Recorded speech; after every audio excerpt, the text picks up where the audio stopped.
hospital. Sir, please come on the stage to share your advice on how to be a good doctor. And you have to suggest our future leader. Everyone, students, pay attention. This is your blueprint. If you don't listen, next time you call, he will charge you. Okay?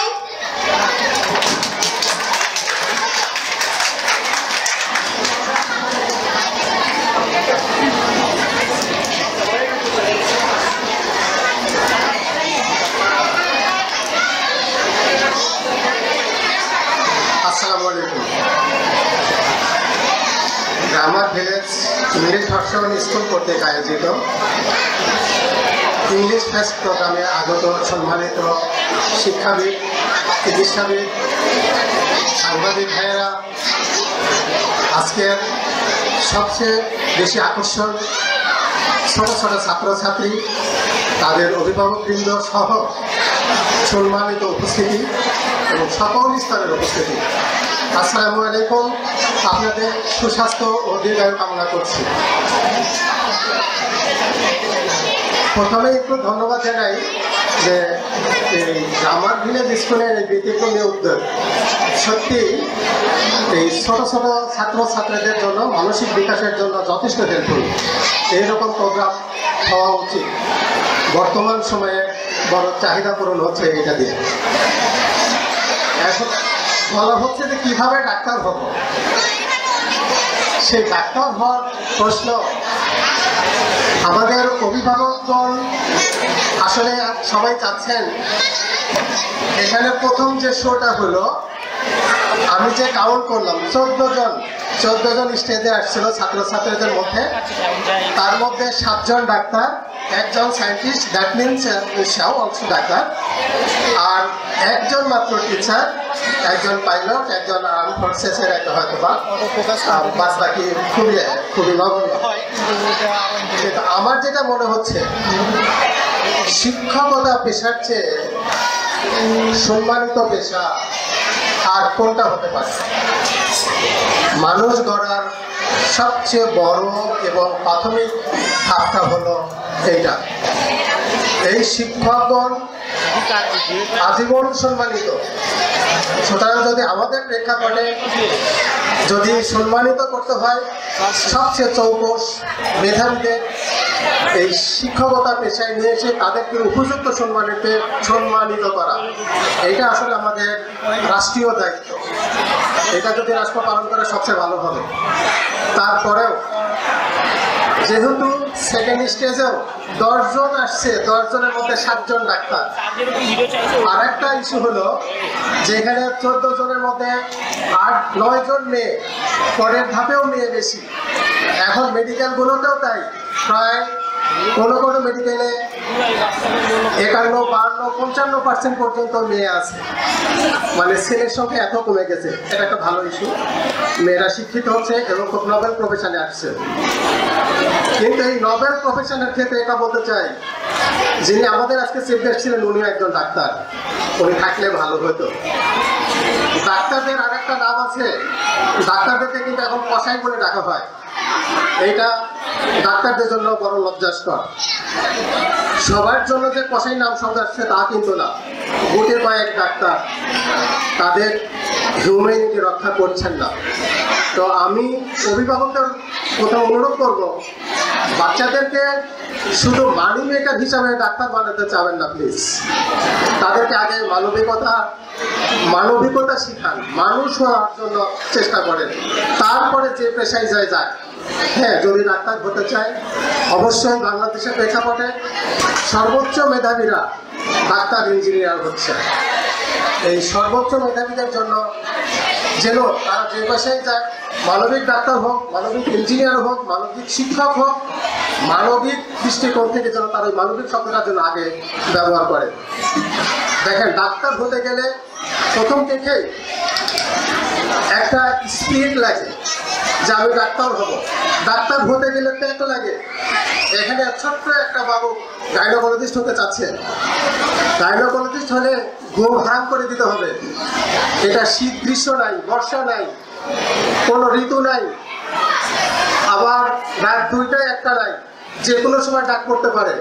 সুতরাং তাদের ফ্যামিলির চেয়ে নৈতিকতা বড় করে দেখতে হবে যে আমার প্যাশেন্ট ডাকছে, প্যাশেন্ট ফার্স্ট, তারপরে হলো ফ্যামিলি। এই জায়গাটা কিন্তু আসে। এখন ডাক্তার হওয়ার জন্য কি উৎসাহ দিব? ডাক্তার তো নোবেল প্রফেশন, নিঃসন্দেহে ডাক্তার হলে সম্মানিত হওয়া যায়, এ কথা সত্যি। মানুষের সরাসরি যদি সেবা করতে হয় তাহলে ডাক্তারের কোনো বিকল্পও নাই, এটা সত্যি কথা। তাহলে ডাক্তার হওয়ার জন্য শুধু যে ছাত্রছাত্রীদের জন্য ছেড়ে দিবেন তা কিন্তু না। আমরা তো বলতে চাই যে এই জায়গাটা 3টা গ্রুপ যদি করি, একটা হলো পারিবারিক, বাবা মা, ওনারা কি শেখাচ্ছেন, কি করবেন, কি চান, শিক্ষক মানে ইনস্টিটিউশনাল গার্ডেন, আর ছাত্রছাত্রী। তো ডাক্তার হওয়ার জন্য আপনি যদি বাড়িতে যদি ফোকাস করেন, চাপ দেন তোমাকে ডাক্তার হতে হবে, টাকা ইনকাম করতে হবে, বাচ্চারা কিন্তু এই চাপ সহ্য করতে রাজি না। তাহলে আপনার টার্গেট আগে থাকতে হবে, আপনার গোল আগে নির্ধারণ করতে হবে যে আমার বাচ্চাকে আমি ডাক্তার বানাতে চাই। সেই জন্য আপনাকে ডাক্তারের যে কার্যক্রমগুলো, আমার বিশ্বাস এই কার্যক্রমগুলো পজিটিভ দিকগুলো যদি বাচ্চাকে তুলে ধরেন, যে একজন ডাক্তার হলে সরাসরি মানুষকে হেল্প করা যায়, মানুষের কাছে যাওয়া যায়। আর আমরা তো মুসলিম, অন্য ধর্মের মানুষজন সরাসরি ডাক্তারদেরকে বলে ডাক্তারের চোখ মানে দৃষ্টিকর্তার চোখ, ডাক্তারের হাত মানে দৃষ্টিকর্তার হাত। তার মানে যখন একজন রোগী একজন ডাক্তারের কাছে আসে, এই রোগীটা ডাক্তারের কাছে সর্বদিক থেকে নিজেকে সমর্পণ করে। তার মানে তাকে যেমন বিশ্বাস করে নিচ্ছে, উনি মনেই করে নিচ্ছেন যে আমি ডাক্তারের কাছে আসছি, উনি আমাকে উপযুক্ত চিকিৎসা দিবেন, উপযুক্ত মেডিসিন দেবেন, ওনার পরামর্শ নিয়ে আমি ভালো হয়ে যাব। সেই পরামর্শের জায়গায় যেন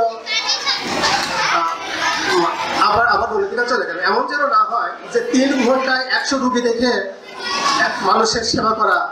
এইটা আমি স্বাভাবিক মানুষের মধ্যে আমার কাছে মনে হয় না। হয় তিনি ফেরেশতা, না করলে অন্য কিছু, তার বিপরীত কিছু হবে। নইলে 1 ঘন্টায় 300 পেশেন্টকে দেখেন কি করে? তো ডাক্তার হতে গেলে আমার মনে হয় যে ঘর থেকে আপনি যদি উদ্বুদ্ধ করেন, তাহলে একজন ডাক্তারের ভালো দিকগুলো তুলে ধরেন, তাকে উদ্বুদ্ধ করেন, মনের মধ্যে গেঁথে দেন যে ডাক্তার মানেই ভালো মানুষ, ডাক্তার মানেই সেবক, ডাক্তার হলে এটা করতে হবে। এই ভালো গল্পগুলো তাদের কাছে শোনান। আবার যখন প্রতিষ্ঠানে আসবেন, এই প্রতিষ্ঠানে যেমন এখানে স্টেথোস্কোপ গলায় দিয়ে উৎসাহিত করছেন, এটা একটা ভালো দিক। আপনি যদি একটা হিউম্যান বডি, স্কেলেটল বডি রাখেন, সেগুলো দেখান, এইটার এর অর্গান আপনি পাকিস্তানে রাখেন, তার কি কাজ, ব্রেন রাখেন কি কাজ, আপনি এরকম একটা প্রোগ্রাম করেন, এটা ইনস্টিটিউশনাল প্রোগ্রামগুলো ভালো হবে। তারপরে যখন ওরা বড় হবে, তখন ওই ছোট সময়ের গড়ে ওঠা ব্রেনে আটকে রাখা ধারণাগুলো শক্ত করে ধরে রাখতে পারবে। এখন প্রশ্ন হলো যে বাচ্চারা তো ডাক্তার হতে চায়, কিন্তু পড়াশোনার মতো মন মানসিকতা, স্ট্রেন, এগুলো কিভাবে রক্ষা করবেন? আমি একজন পুষ্টি বিশেষজ্ঞ হিসাবে বলতে চাই যে মানে টডলার 1 থেকে 3 বছর, কোনো ক্ষেত্রে 5 বছরের বাচ্চাদেরকে বলা হয় টডলার। এই টডলার এই যে সবচেয়ে ভালো ব্রেন ডেভেলপ হয়, তাই এই বয়সের যত্নটা আলাদা নিতে হবে। আমাদের কাছে আমাদের প্রধান অতিথি বলে গেছেন, আমাদের কাছেও আসেন মায়েদের একটাই অভিযোগ, আমার বাচ্চা কিছু খেতে চায় না। আপনার বাচ্চা যে কিছু খেতে চায় না, এইটা ঠিক বললেন কিনা? আপনার বাচ্চাকে খাওয়ার পরিবেশ সৃষ্টি করছেন কিনা? আপনার বাচ্চার তো প্রয়োজনটা আপনি বেশি ফিল করছেন। বাচ্চার যদি ক্ষুধা লাগে, বাচ্চা খাবে না মানে মাকে অত্যাচার করবে খাওয়ার জন্য, কিন্তু ক্ষুধা লাগার আগেই তো আপনি অনেক কিছু রেডি করে রাখেন। শুধু তাই না, খাওয়াইতে খাওয়াইতে বাচ্চাকে বমি করাই ফেলেন, হজম হওয়ার সুযোগ দেন না। বরং বাচ্চাকে খায় না এই অভিযোগ না করে বাচ্চাকে একটু খেলাধুলার পরিবেশ দেন, নাচানাচি করুন, এনার্জিটা ব্যয় হোক, তারপরে তো তার শরীরে এনার্জির প্রয়োজন হবে, খাবারের ডিমান্ড আসবে, তখন দেখবেন বাচ্চা খাবে। সেকেন্ডলি হলো, এটা তো বললাম শারীরিক পুষ্টির জন্য, একবারে আপনারা ব্যালেন্স খাবার দেবেন। একবারে আমাদের এই সমাজে যদি ম্যালনিউট্রিশনের কথা বলতে হয়, তাহলে আমরা ট্রিপল বার্ডারে ভুগছি। ট্রিপল বার্ডার মধ্যে একই পরিবেশে দেখবেন কেউ কেউ পুষ্টির অভাবে আমার মতো খাটো হয়ে আছে, নইলে একেবারে হালকা পাতলা হয়ে আছে। একই এনভায়রনমেন্টে অনেকের ফ্যামিলিতে দেখবেন যে তারা মাছ মাংস দুধ ডিম ছাড়া অন্য কিছু খাচ্ছে না। অতিরিক্ত ওজন বেড়ে গেছে, ইভেন পুষ্টির কারণে অতিরিক্ত হওয়ার কারণে তার গায়ের চামড়া পর্যন্ত ফেটে গেছে। আবার এই দুই গ্রুপ মিলিয়ে একটা দেখবেন যে ম্যাক্রোনিউট্রিয়েন্ট অর্থাৎ ভিটামিনস এন্ড মিনারেলস এইটার ঘাটতি দুইটা গ্রুপে আছে। এই ট্রিপল বার্ডারে কিন্তু আমরা বুঝছি। তাহলে যদি পুষ্টি এবং মিনারেল যদি না থাকে তাহলে তার গ্রোথ কোথেকে আসবে, মানে মেন্টাল হেলথ ডেভেলপমেন্ট কোথেকে আসবে? তাহলে দয়া করে আপনারা খাবারের সাথে সকল প্রকার সিজনাল শাকসবজি এবং ফলমূল যোগ করে দেবেন। আপনার ম্যাক্রোনিউট্রিয়েন্ট অর্থাৎ খাবার মাছ মাংস দুধ দিয়ে মশার বেশি প্রয়োজন হয় না, গড়ার সময় তখন প্রয়োজন লাগে, বাদ বাকি সময় খুব বেশি লাগে না। দয়া করে আপনারা শাকসবজি এবং ফল সিজনাল ফলগুলো বাচ্চাদেরকে যোগ করে দেবেন। সেকেন্ড হলো মানসিক স্বাস্থ্যের কথা যদি বলি, আমাদের সমাজে দেখবেন কোনো কাজ নাই। মোবাইলের কথা বলে গেছেন আমাদের আরেকজন ডাক্তার, কোনো কাজ নাই। বাচ্চার সামনে যদি আপনি মোবাইল টেপেন আর বাচ্চাকে যদি বলেন খবরদার বই ছাড়া উঠবে না, মোবাইল টিপবা না, বইয়ের পাতার মধ্যে দেখবেন যে মোবাইল রেখে বাপ মা আসছে পৃষ্ঠাকে সাফাই দিয়ে রাখছে, বাচ্চারাও মোবাইল। তা আপনি করবেন, আপনি বলবেন বাচ্চাকে যে এটা করা ঠিক হবে না। বাচ্চারা অর্ডার শুনতে রাজি না, বাচ্চারা ফলো করতে রাজি বা ফলো করা শেখে। আপনি নাচেন, আপনার বাচ্চাও নাচবে এক সময়। আপনি উজু করে নামাজ পড়তে যান, বাচ্চা দেখবেন আপনার সাথে নামাজ পড়তে গেছে, তাহলে বাচ্চারা ফলো করে। দয়া করে বাচ্চাদের সামনে মোবাইল টিপেন না, বাচ্চাদের সামনে আপনারা ঝগড়া করেন না। যদি এমন হয় যে হ্যাঁ কথা কাটাকাটি হতেই পারে, তাই বলে হাজবেন্ড ওয়াইফ মারামারি করবে, বাচ্চা দেখবে তার মানসিক গ্রোথটা কোথেকে আসবে?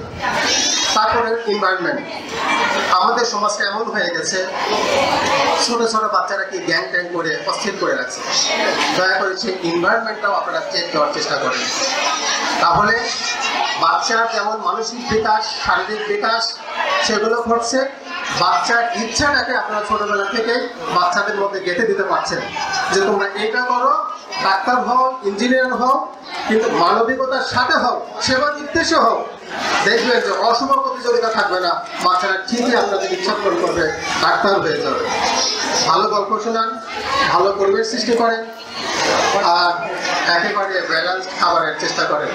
তো ধন্যবাদ। সেই সাথে আমি গ্রামার স্কুলকে আবার ধন্যবাদ জানাচ্ছি এই ব্যতিক্রম উদ্যোগের জন্য, যা বর্তমান সময়ের জন্য ছাত্রছাত্রীদের মানসিক প্রশান্তির জন্য এই এনভায়রনমেন্টটা ক্রিয়েট করা খুবই দরকার। আবার ধন্যবাদ গ্রামার স্কুলকে। আসসালামু আলাইকুম।